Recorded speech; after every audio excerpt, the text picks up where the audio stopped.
Hi there, welcome back to JD Answers. Today I have the Chortau dashcam review. I'm going to go over some of the features, but stay tuned to the end because I'll be showing you some dashcam footage. This dashcam is equipped with a full HD 1080p at 30 frames per second dashcam. It will record you a high quality video.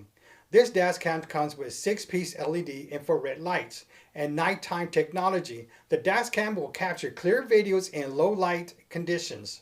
So what this does is you get 6 infrared lights around your lens. Now this is only if you set this in your settings. So when it gets darker, they brighten up to give you better quality footage. Now this also comes with the 170-degree wide angle lens. Now this will cover up to 4 lanes where it clears all your front view.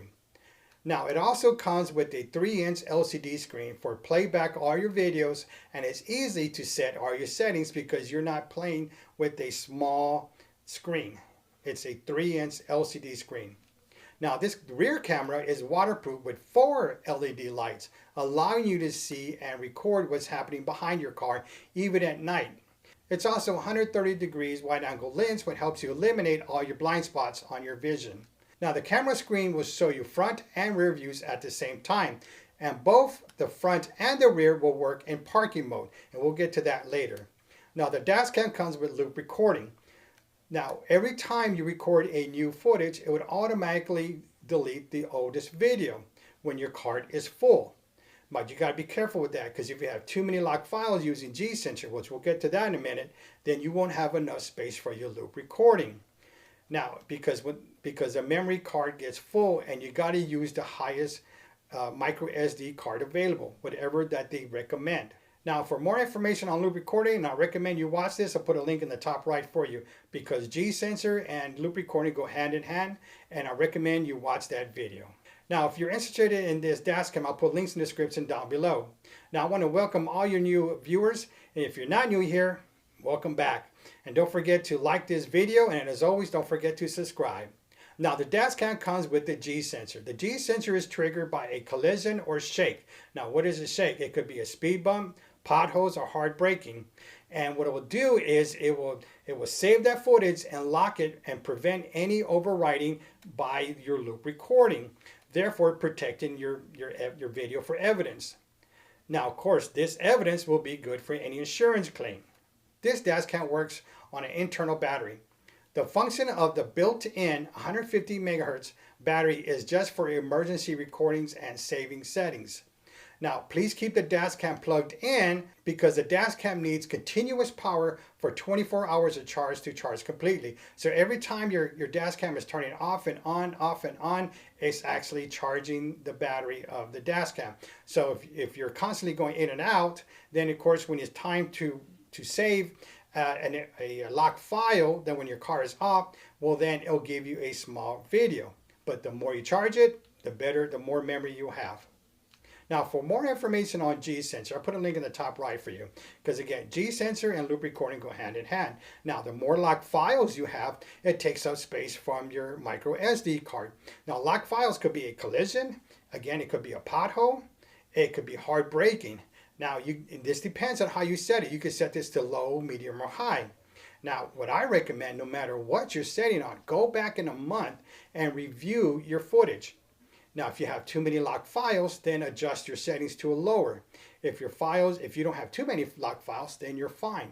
But no matter what, after that 30 days, go back in 60 days and format your micro SD card. And of course, save anything that you want to be saved, because you got to reset all the parameters in your micro SD card. Because remember, it's copying and deleting. It's recording and deleting all the time. So you got to constantly be formatting that micro SD card. And you could do this every 2 months or 3 months, but I won't go past 3 months. Now this dashcam does come with parking mode. The dashcam will automatically power on and start recording as soon as the G-Sensor will be activated when someone hits your car or shakes. The dashcam will turn on and record a short video, which we just talked about, then lock that video and save it. And it could turn on automatically. Again, if you have enough internal battery. So you got to start saving that. Now, if you install a dashcam with the hardwire kit, well, the dashcam will stay on 24/7, and every time the G-Sensor is activated, well, it would turn on and start recording. Because if you don't have enough internal battery, which rarely you will have, then you're not going to be able to record if something happens. That's why the hardwire kit comes in. Now, if you need more information on how to install a hardwire kit, I'll put a link in the top right for you as well. But let's move on. Now, you mainly use your parking monitoring is when you're like, say, for example, a parking garage in an airline. Okay, you go to catch a flight. It's in the garage at the airport. So then you set your G sensor to high. That way you capture any bumps or any collisions or anybody backs into your vehicle. So that way you get anything that is caught on there. But when you're done, when you drive off, make sure you set it back down to the original setting that you have, because you don't want to fill up your micro SD card with every little G sensor trigger. Now with parking monitoring, you also got motion detection. And again, you need a hardwire kit to take advantage of this, because when motion detection is when your car is parked, and again, set your G sensor to high, and every time there's movement, somebody passes by, a bird fly by, well, it's going to keep turning on, so you're not going to have enough battery to record any of this. Again, this is why you need a hardwire kit. So parking monitoring and motion detection is best to use with the hardwire kit. If you don't have a hardwire kit, I suggest you just leave that off. Now, this dashcam also comes with a backup camera. Now, this is only when you install the red wire. Now, I have a video of a step-by-step on how to install this dashcam, and I even show you how to install the red wire, and I'll put a link in the top right for you as well. Now, whenever you install your dashcam, the red wire is installed. When you put it in reverse, the display will show you reversing with grid lines, and then that way it could help you reverse. Now, this is only when your gear is in reverse. Now, a lot of these cars don't really need this. This is only if you really need it. A lot of older cars, they don't have a backup camera. Whereas the one I put this in, I don't have a backup camera. So this was very helpful for me. All right, but let's move on now. Now, the dashcam comes with WDR technology, which is also known as wide dynamic range, which balances the low light and bright light to give you clear footage of your driving. This enables the camera to capture all the license plates and road signs clearly, even at night. Okay, so what does this mean? If you don't set your WDR technology and you set it off, so when you're driving towards the sun, whatever road you're on, and when you review your footage, it's going to look like somebody has a flashlight on your footage facing you. But when you put it on WDR technology and you select on, well, it balances all that lighting to give you a clear picture. So that's what WDR technology is. Now, if you want your screen off, but the dashcam to still record, you could choose that in your screensaver. So you could set that to off, or you could set this to 1 minute, 3 minutes, or 5 minutes, I think it is.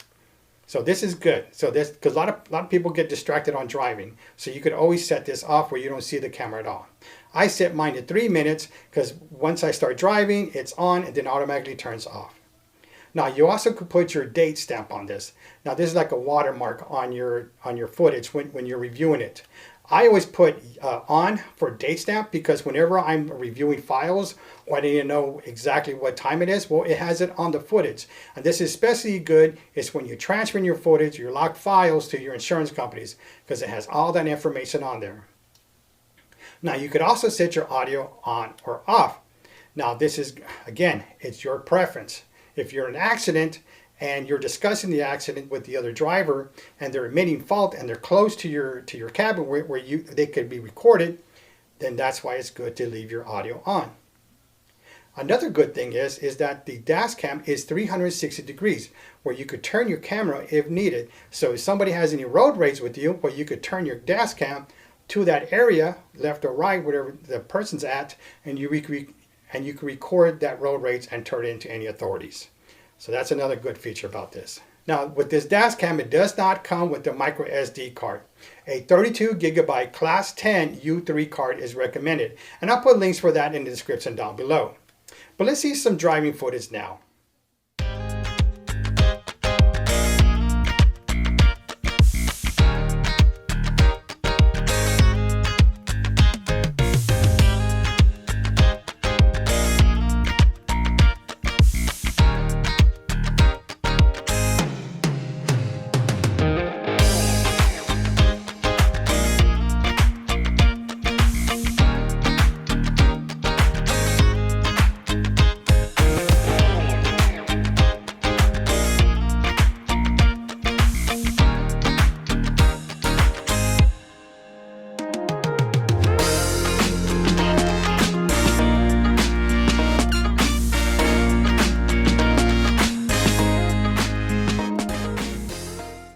Alright, so what do you think? How was that dash cam and how was that driving footage? Is this the right dash camera for you? If it is, I'll put links in the description down below.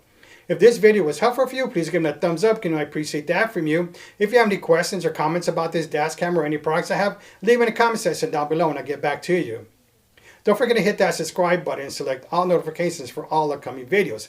Because just like I stated in the video, I got the unboxing, I got the installation of this video, and I also got the menu settings and how to set that. So make sure you hit all notifications. Now, if you notice, I kept saying, I'll put a link in the top right, a link in the top right. It's because JD Answers gives you all the information that you need for your dash cam.